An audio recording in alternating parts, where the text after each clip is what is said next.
Local 4 News begins right now with a breaking news alert. First and 4 breaking news emerging from Detroit's west side. That is where one person was killed in a double shooting. It happened on the 15,000 block of Pinehurst near Fankel Avenue and Myers Road. And that is where Jermont Terry joins us now live with the very latest. Jermont, do we know anything about the second victim?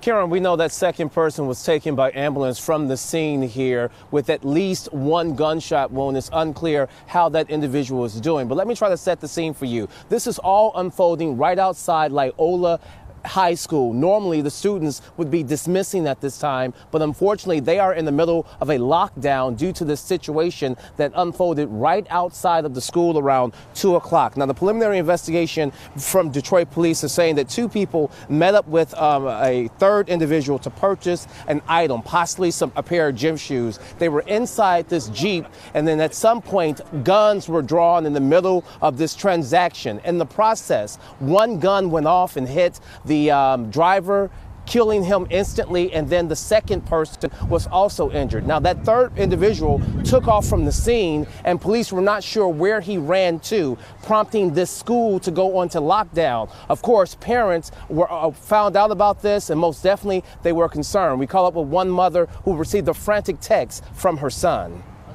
I was laying on the ground dead. We don't know if he was ran over or shot. I'm okay. School is on lockdown. Just wanted to keep you updated. And then I said, okay, is it close to the school? And he said, yes, police still might be out here. Don't come and get me. I'll ask if students can leave the school. And then he said they can't leave. They're on lockdown.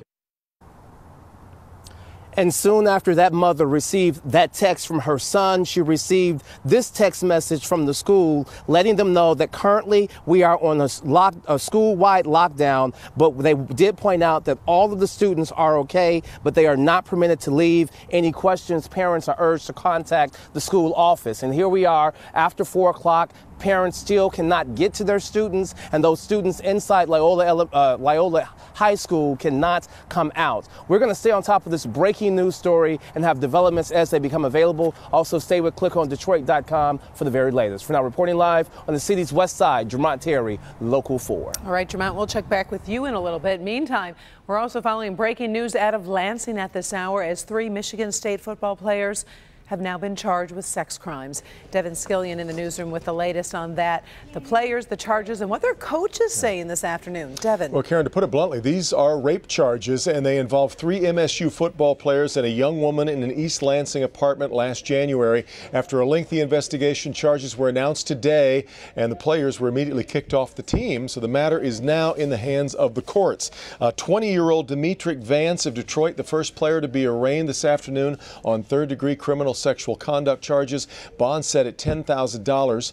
Donnie Corley, also from Detroit, also charged with third-degree CSC.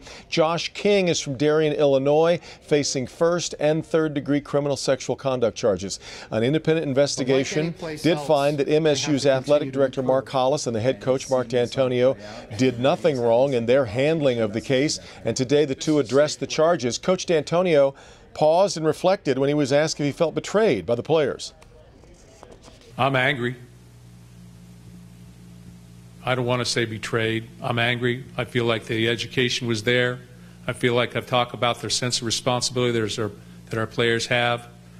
Not to be a good football player, but to be a good person, to do their very best. Coach D'Antonio said the football program, the athletic department, and the university are all centered in their effort to protect students, and he reiterated that by saying Michigan State is a safe place. Karen, back to you. All right. Thank you, Devin. One man is seriously hurt after crashing into a tree in Shelby Township. This was the scene. Police say the man crashed into that tree around 10 o'clock this morning near 21 Mile Road in Van Dyke. After rescue crews removed the driver from the car, he was rushed to Troy Beaumont and is listed in serious condition at this hour. At this time, it's unclear what led up to that crash. Right now, alcohol is not believed to be a factor. Nearly 2,000 local older Metro Detroiters took to the Detroit riverfront today to kick off the annual River Walkers program. For the past 9 years, the Detroit Medical Center hosts a free senior walking program that takes place every Tuesday and Thursday during June, July, and August. Along with the walk, seniors are also offered free group exercise classes, hosted by the DNC. And if you like walking in that cooler weather, gosh, savor it for the next few days because summer is moving in fast. For the latest, let's toss it over to Ben. Hi, Ben. Hi, Karen. Yeah, if you like this kind of weather, go out and enjoy it because we're only going up from here. These are the coolest temperatures that we will see for at least a week and a half and possibly more. We've seen this movie before. Clouds are out there, 60s, even some 50s in parts of our north zone. Plus, you've got that north wind, which is blowing 15 up to 22 miles an hour. Those are the sustained winds with gusts even higher than that in a couple spots. So we'll have a couple sprinkles around. We'll check 4Live radar coming up. 70s return for the next few days, but we will be sweating, no doubt, over the weekend and beyond. A very toasty 7-day forecast is coming up, Karen. All right, we'll enjoy those cooler temps. First at 4, we're on top of stories making headlines all around the world today. Let's begin in Paris, where a man attacked a police officer near the famous Notre Dame Cathedral. Police say the attacker hit the officer with a hammer before another officer shot the man in the chest. The officer suffered minor injuries, is okay. The attacker was taken to the hospital. The French Interior Minister says the attacker shouted, "This is for Syria," during the attack. A terror investigation is underway.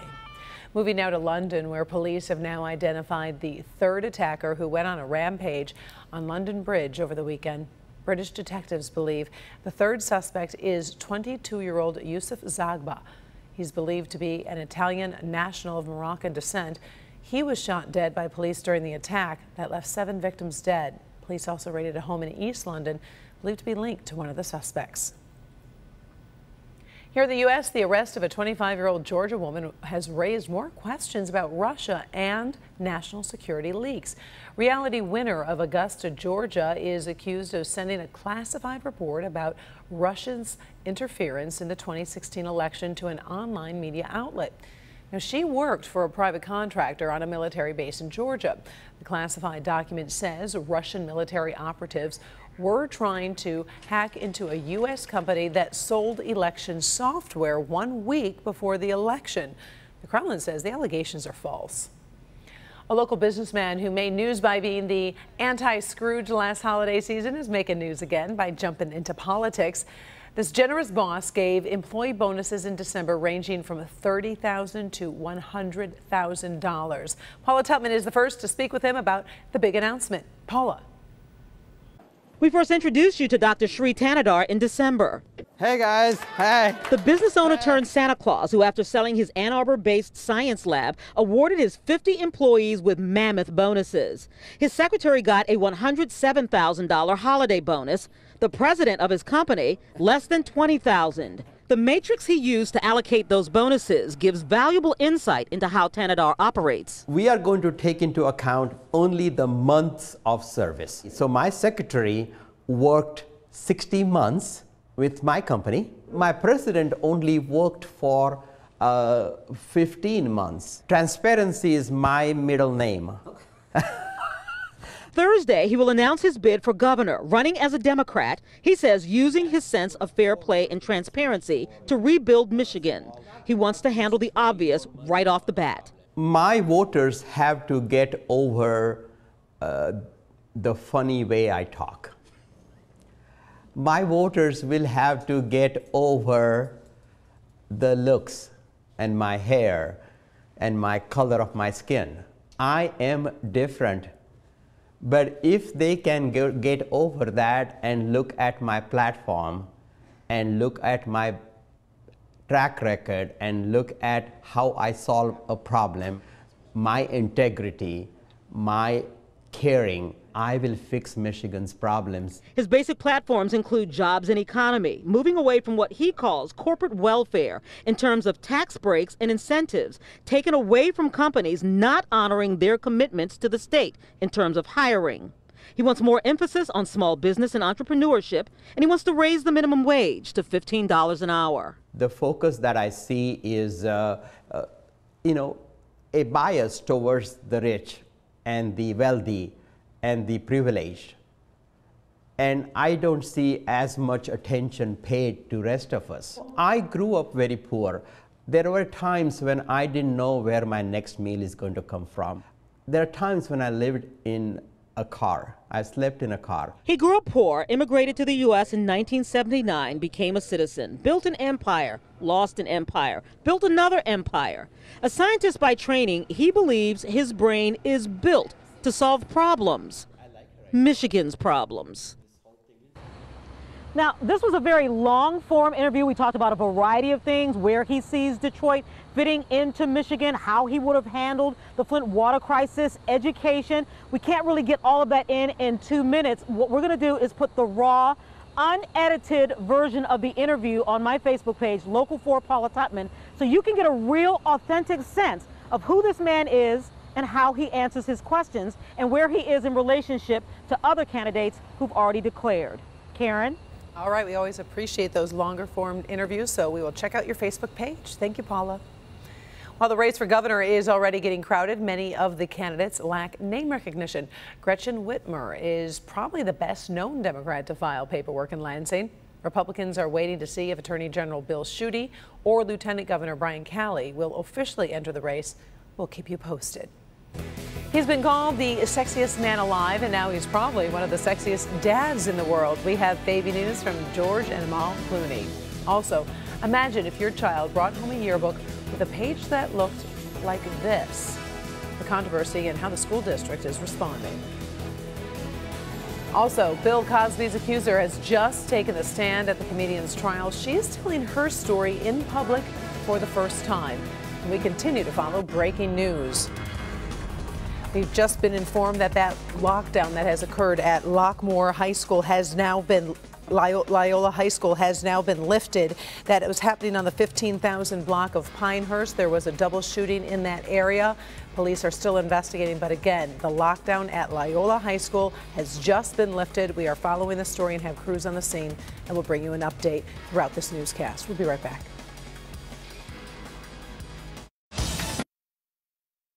Coming up all new on Local 4 News at 5 and 6. Drowsy driving causes 1.2 million crashes a year and up to 8,000 deaths. I'm Dr. Frank McGeorge. How treating some high-risk drivers could make everyone safer on the road. First at 4, we're on top of stories making headlines across America. We're talking breaking news at the Bill Cosby sexual assault trial. Cameras are not allowed in the courtroom, but we are hearing his accuser has just started testifying.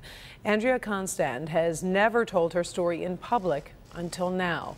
As she took the stand, she told jurors she felt paralyzed and helpless as the comedian sexually assaulted her back in 2004.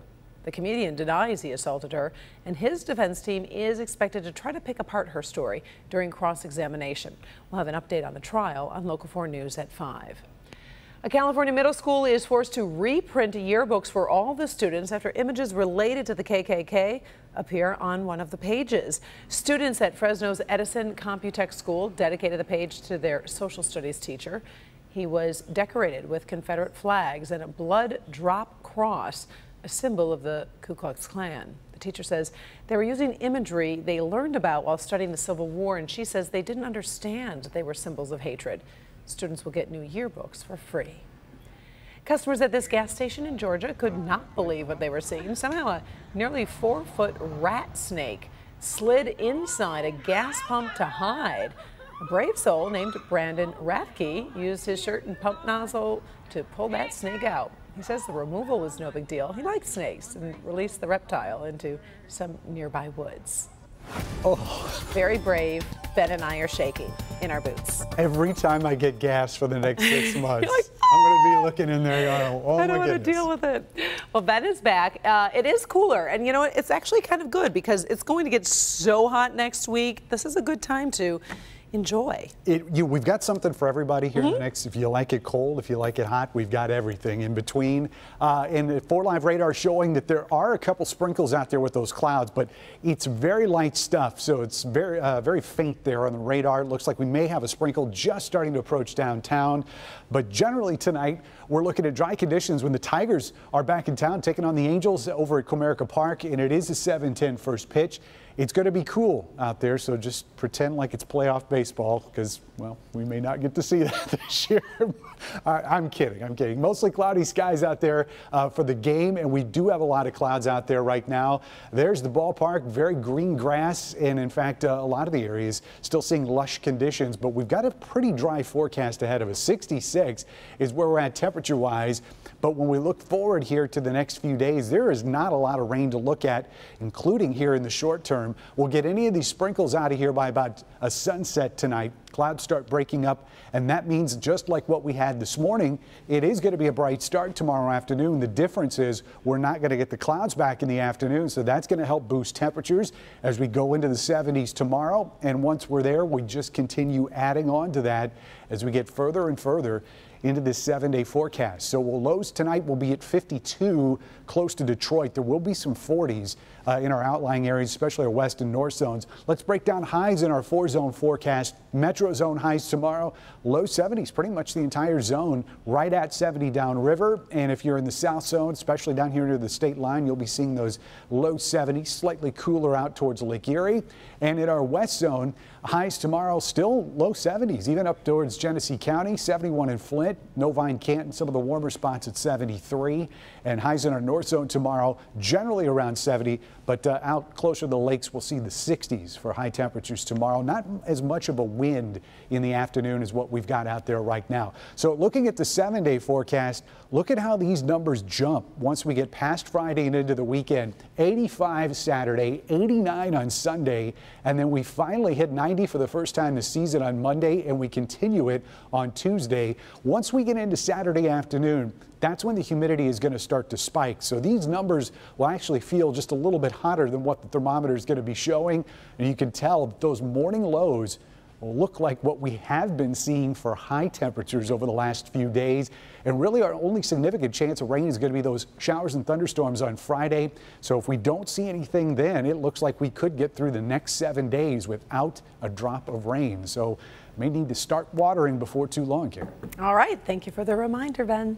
Trending stories are next, including baby news from George and Amal Clooney, and you'll love his reaction to the twins' arrival. Also, the dangers of shopping while drinking, how much money you could regret spending. We'll be right back.